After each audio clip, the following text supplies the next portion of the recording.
I'm Brian Cooley from CNET.com on the set of the new CBS show Person of Interest, which is all about the most amazing kinds of surveillance that can happen to everybody. We sat down with the executive producers, Jonah Nolan and Greg Plageman, to find out how much of this is based in reality and how it came from something the government tried to do, or perhaps is still doing.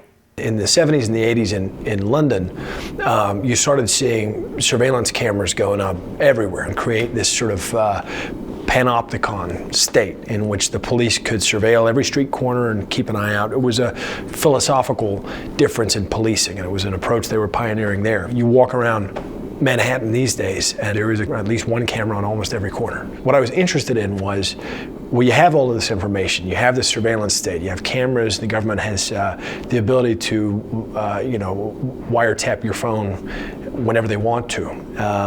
What are they doing with all that information? What's Google doing with all that information? And surely that information, we're getting to a point where there are sort of secrets hidden in that information. So it was, to me, the premise of the show is kind of the next question. I was building the government a tool of unimaginable power.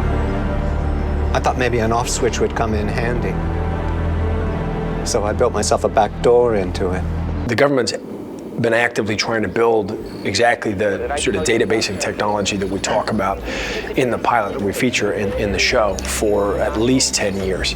And so the only science fiction part of it is believing that they successfully built something that they've been trying to build. Just taking all that information in aggregate and putting it together into a dramatic narrative and saying what if is really fun. Most of us have readily traded that privacy for security.